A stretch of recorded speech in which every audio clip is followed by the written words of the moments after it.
you said there's really kind of three big players that you would advertise on right now. Would you explain a little bit about that? Sure.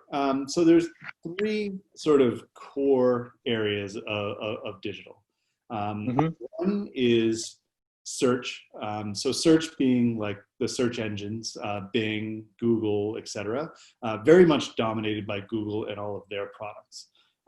Google's ecosystem also stretches into YouTube as well. So the ads you get on a YouTube video are part of that overall network. So Google is focused very much on somebody has intent for something. Somebody like really wants something. They're trying to find it. They go to Google and they search for something very specific. Somebody already knows what they want when they're using Google's products.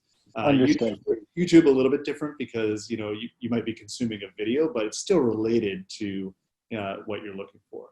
The second player has been around for a very long time, which is display advertising. Those on some sites, very annoying ads that sit on the right and the top and on really bad sites take forever to load. That is actually still a ways and means of finding new people and exposing them to something they've maybe never looked for before. And when you align yourself with a brand like the New York Times, it gives you a little bit more cachet because you're advertising Times. And now those placements, there are good sides to those, but there's also bad sides, which gives my industry a bit of a bad rap because people get annoyed by the players that do a bad job. We stay away from them. And what is good side and bad side, if you don't mind? So the bad side, and this is in terms of the display, right? So kind of the pop. Yeah. Is this the classic pop-up ads? And I've got the spam blocker. That's right. Okay. The things that you want to turn on your ad blocker for because it's slowing down the website. There's a lot of like sort of negative sides to display advertising, or there's a network called Criteo as well that I'm sure you've noticed. You hit a website and you say you're shopping on Nike for sneakers. For the next 10 days, every site you go to, that sneaker you looked at is on that page. Right. Absolutely.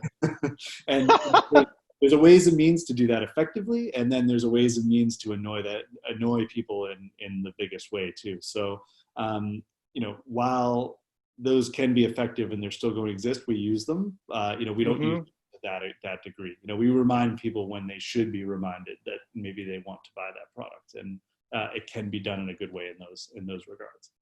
And then the final piece, which has become the most popular area for advertising, is in Instagram and Facebook. They are the same. The social media platform, that's right, if you will. Right. Go ahead. And they are the same company. Yes. Yeah. Go ahead. I'm sorry. When you buy advertising on Facebook, you can buy on Instagram simultaneously. It's actually the same platform that you buy advertising from. The good thing about the social aspect is you can target people, and when they have intent, you can find people that are very much like your existing customers there. But what I really like about it is the different forms of advertising that they have. So you can be in the feed, as you're scrolling through, on a mobile device. Okay. You can do a carousel, which has multiple pictures in it that you can slide left to right. You can be in a story ad, which is like putting video, which is in the Instagram stories. You can do video advertising, so you can have a video that's part of it. There's a lot of formats you can do there to reach customers. And the platform itself does a very good job of learning as it goes and finding the right customers, as opposed to going after somebody that you're wasting your dollars on. Got it. And talk a little bit about that now. The advantage of digital advertising, you're able to target specific individuals, and that's based on algorithms that Facebook has, or how does that work? Yeah, that's right. And I think there's a lot of information out there about privacy, and privacy is extremely important. And these networks definitely have gone too far in sharing too much information about users. But in digital marketing, a lot of that data is actually anonymous. If I were to look at like my cyber insurance for my company, for example, we actually don't store or save any personal identifiable information. It's all encrypted. Interesting.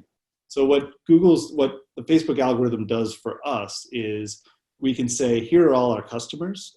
It just anonymizes all that information and then uses it for machine learning to say, here are the characteristics of an ideal customer for this brand. And it's not necessarily Martin, for example, Mm-hmm. a person that I'm looking at, and I'm looking at everything you browse, everything you do.